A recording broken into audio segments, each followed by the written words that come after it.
Sony PlayStation came out of the gate swinging this morning when they revealed what Project Spartacus was. Yeah, PlayStation Plus, a new announcement, upgraded 3-tiered subscription system where at the highest level you have access to 700 games with retro games.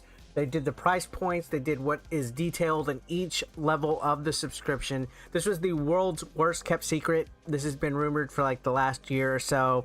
And in recent weeks, it's been picking up steam. But now we finally got confirmation of it. And it's kind of exciting. Honestly, I'm going to give my thoughts on this while I also detail what's going on, because this is quite interesting to see what exactly Sony's going to be doing to compete with Game Pass, which Game Pass has been the bread and butter for Xbox for quite some time. And I love the Game Pass model, but now with a competitor doing the same exact thing, we can see interesting developments like exclusivity clauses and games not being on one platform or the other as far as third party goes. But Sony has always been highly regarded with its first party titles, so having access to those through a subscription service, it's gonna be good. I mean, we already have the PlayStation Plus collection, which is like a small sampling of the potential that we can have with that. So yeah, they finally revealed its Xbox Game Pass competitor, an all new PlayStation Plus that brings together existing PlayStation Plus and PS Now into basically a 3-tier subscription service. So there's a little bit of features with both coming out there. Now, again, there's going to be access to 700 games and retro games at the top tier. And this is going to be opening in markets in June. Not all markets, but most markets in June. Then worldwide, it'll be, I guess, rolled out slowly but surely. So yeah, this has been speculated for quite some time. Now, there was a blog post that they made and it revealed everything like that. So PlayStation Now is going to be closed down with this announcement. So PlayStation Now is no longer going to be a streaming service that Sony is going to be adding. The members of that are going to be integrated to the premium tier of PlayStation Plus at no cost or no change of prices. So I guess it's going to be the same price at launch as what PlayStation Now is going to be. I don't know. I'm not a member of PlayStation Now. I have PlayStation Plus. Now, this is where the thing goes. So PlayStation Plus is going to have streaming or download, streaming on PC. The library will be regularly refreshed. Let's go ahead and open this article since we're going to be looking at it anyway. This is from IGN, by the way, that we're reading. So IGN is saying, at its top tier, the new PlayStation Plus will offer more than 700 games for streaming or download, including streaming on PC, and the library will be regularly refreshed. PS3 games will be available as streaming-only titles, while PS1, 2, and PSP games will come with download or streaming options. So this is interesting right here because PlayStation 3 games have been rumored for quite some time to be coming to the PlayStation 5. They're going to be cloud streaming only, which I'm okay with that, but that is not readily available for everybody. There's people in the world who don't have access to cloud streaming or who just don't have good internet. You know, mine's okay. I've been able to make do with Game Pass's cloud gaming, but sometimes there's a lot of hiccups.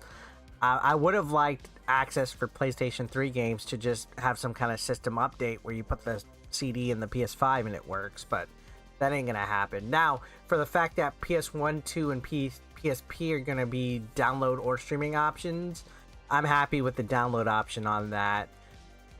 Now, it says Sony has made clear that, at least for now, first-party exclusives will not be launched to the service for any tier, unlike Game Pass. So, that sucks. The meat and potatoes of Sony's library is its first party, so for now, at least, it says it's not going to be available for launch. I can see why they wouldn't do that. They want to make their money. They spent some good money on their PlayStation Studios games, but, you know, Game Pass is doing these day one releases. You know, so that's one thing that they're going to have to figure out how to compete against. Now, this does go on to mention that the service will launch with Death Stranding, God of War, Marvel Spider-Man, Miles Morales, Mortal Kombat 11, and Returnal. I have all those games except God of War and Death Stranding. Now, Jim Ryan, the CEO, said that there's a diverse lineup to come, whether it's indies, whether it's big games, or things that celebrate our heritage. All sorts of games we're going to have all of it, and hopefully a lineup that ticks all sorts of boxes. So just a generic statement by Jim Ryan. Now this says the new service will roll out regionally, beginning in several markets in Asia in June, followed by North America, Europe, and the rest of the world. No specific dates have been offered as of yet. So it looks like several markets in Asia are going to be getting it first. I guess. I'm surprised North America isn't getting it first. Now we're going to go into the pricing real quick, because this could be a little confusing for some people, especially because now there's 3 options that we can go through right here. So here's the tiers. This is listed on the same website for IGN, but it's also on the PlayStation blog. So PlayStation Plus Essential. This says Essential is the same PlayStation Plus service that currently exists, with no changes to the current pricing. It includes 2 monthly downloadable games, discounts, saved game cloud storage, and access to online game multiplayer for most games. So PlayStation Plus Essential is what we already have right now. I'm a little salty about that. 2 games a month. Haven't we been getting 3 downloadable games for PlayStation Plus? A little salty that they're taking away one of them, because it's been like, what, 2 PS4 games, 1 PS5 game every month. But yeah, if you want access to online multiplayer for most games, discounts, whatever, nothing changed. You just keep PlayStation Plus Essential. Now, PlayStation Plus Extra says it includes all essential benefits and adds a catalog of around 400 PS4 and PS5 games that can be downloaded at any time while you're a member. So this one seems like it combines PlayStation Now into it. They can be downloaded at any time while you're a member. It includes first-party and third-party games, but no new exclusives will launch into the service. So you're not going to get the day ones like Game Pass. So in the US, it says it'll cost $14.99 monthly, $39.99 quarterly, and $99.99 yearly. So $14.99 a month is not bad. That's Netflix prices. So it'll include all the essential and extra benefits, adds 340 extra games to the catalog, including PS1, PS2, and PSP games for streaming and download. The PS3 games will also be available, but only to stream. So yeah, PS3 games, streaming only. Streaming can be carried out on PS4, PS5, and PC, so you can use this service on PS4 as well. Premium members will also receive time-limited trials of some games. This will be $17.99, so just $2 more, $3 more than the last one. Once you get closer to the $20 a month, that's when I'm like, all right, like it's getting a little high. And this is just the launch prices. So who knows what it could be a year or 2 or 3 from now.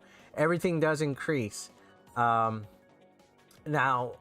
the main thing to get from here is that cloud gaming is going to be used in both the second and third tier. There's regions without access.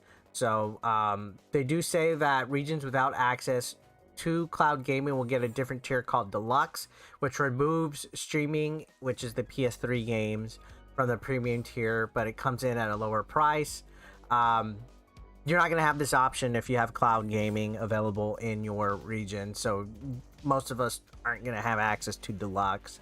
Now, there are similarities, but the main thing to take away with Game Pass and PlayStation Plus, the premium and essential and all that, is that nowhere in here, and I'm going to emphasize this, this seems like I understand why Sony's doing this, but at the same time, it seems like an error in judgment. The day one releases for huge exclusive titles is not going to be a part of PlayStation Plus's new subscription service, and that's a huge reason why I feel Game Pass is a hit. Now, is Xbox potentially losing money when they do that with Game Pass? Yes and no. There's still going to be a huge chunk of gamers that go out and buy the physical editions of the games that they want instead of playing them on Game Pass, and I figured Sony knows that, so they're just going to rather have people go to Walmart or Best Buy and buy their games instead of playing them on a cloud service and see how that goes. Now, they didn't exactly rule it out, but it could always happen eventually. It's just now at launch, Sony's not going to go that route as far as exclusives go. So what do you guys think of this whole new PlayStation Plus service that's going on? Man, I'm very curious how current PlayStation Plus members are going to be handled. Are we just automatically going to be switched to Essential? Or is there going to be an easy way to upgrade? So we got a couple months on this one. I guess around maybe, if it's going to be in Asian markets in June and then rolled out worldwide shortly after, I'd say we probably have, what, August, September before this even happens. So do we stock up on PlayStation Plus memberships right now and see if there's a way to convert, like how Game Pass had a conversion thing with gold and it was like $1 for like 3 months or something like that?